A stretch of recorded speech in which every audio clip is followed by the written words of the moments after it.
What's up, you guys? Teddy Striker here, and tomorrow is UFC 316 Sugar Sean O'Malley rematch with Rob. And here in this video, I'm going to be giving you guys my predictions for all the fights that are happening on the main card, starting with Kevin Holland versus Vicente Luque. I think I'm going to go with Vicente Luque getting this done by decision. I think that Luque actually showed that he was back in his last fight against Themba Gorimbo. It seemed like he was kind of washed ever since that Jeff Neal beatdown, but he kind of came back against RDA. And then he had that, bad performance versus Buckley, but it turns out that Buckley's actually really good. And then he choked out Themba Gorimbo in one round. So I think he'll do well against Kevin Holland. He'll take some shots. I think he might get rocked at some point, but he'll stay in the fight. He's very durable and very dangerous. And I don't know if Kevin Holland is really the best, finisher out there. So I think that even if Kevin Holland does win, I don't see him finishing Vicente Luque. And Kevin Holland is very tough and durable. And he's harder to, out-grapple at welterweight. So I think he'll be good on the ground as well. And I think, we're going to see Luque winning this by a decision. And then we have Patchy Mix taking on Mario Batista. And I think I'm going to go with Patchy Mix getting this done by a third-round submission. I think a second-round submission. I think in the first round, Batista is going to do well to keep the distance, kind of move around and defend the takedowns. But I think eventually he'll get taken down towards the end of the round, and then he'll get beaten up and get some, ground pound strikes. And then at the start of round two, I think Patchy Mix is going to get another takedown. And then towards the middle point of the round, he'll find a submission. And I think that Patchy Mix is going to win. And it's going to be exciting to see some new blood in the bantamweight division. Then we have Kelvin Gastelum taking on Joe Pyfer. And I think that Joe Pyfer is winning this, honestly. I think that he's just so big, and I think he's going to be too powerful for Kelvin Gastelum. And also, he trains with Sean Brady, and Sean Brady made quick work of Kelvin Gastelum. So I could see Joe Pyfer potentially going for takedowns if the striking doesn't go too well for him. I think he is going to get tagged up quite a bit, but I think overall, I think he'll be able to drop Kelvin Gastelum, and I think we're actually going to see a bit of an early stoppage. I think he'll hurt Kelvin Gastelum, and it seems like he's about to knock him out, but then the referee just steps in a little too quick, and I think the referee that's going to be doing this is going to be Jason Herzog.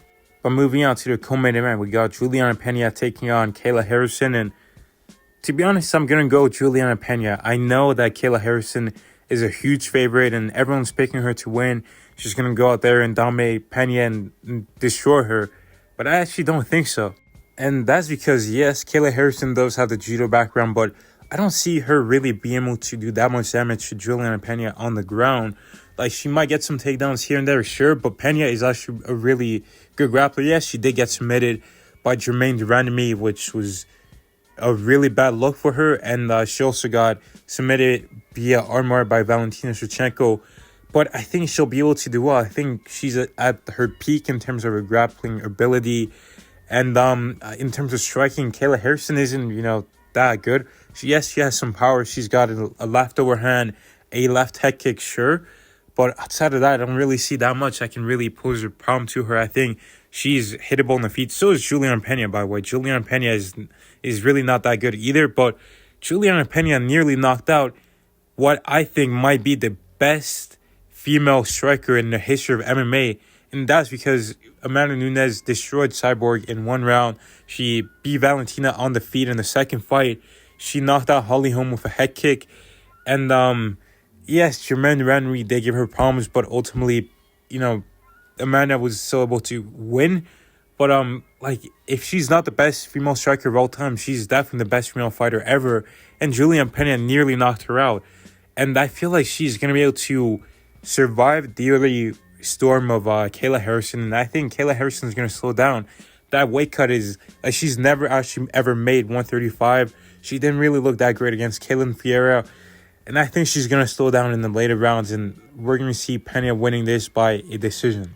And in the main event, we got Merab Dvalishvili taking on Sean O'Malley. And I think Merab is going to win by a decision. I think he is going to beat Sean O'Malley again. I know O'Malley talked about all the lifestyle changes he's made, but I feel like if anything, his best chance of beating Merab was in that last fight, because I think Merab got better.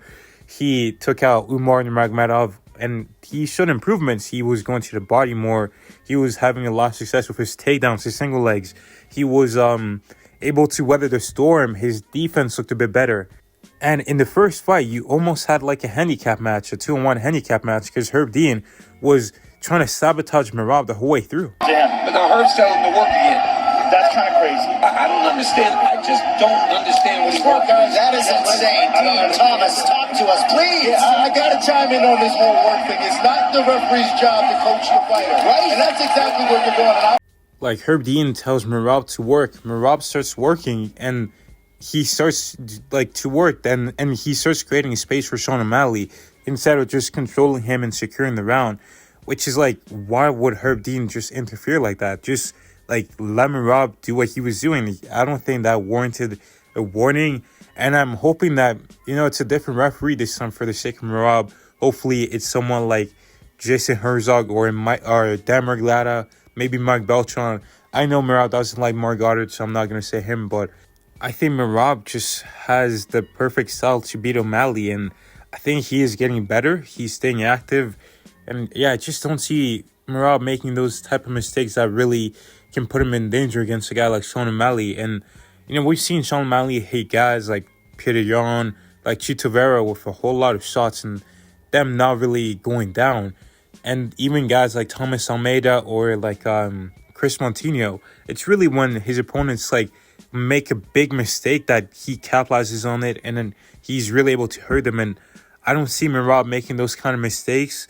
I don't see Sean O'Malley making drastic improvements to his game. Like, yes, sure, he might be better, but I think he's going to have to be really aggressive, and the more aggressive he gets, I think the easier Merab's takedowns are going to be. Merab isn't going to be striking.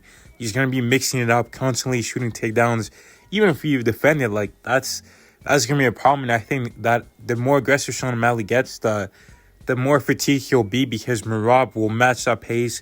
He'll stay in his face. He'll stay there. He's very durable.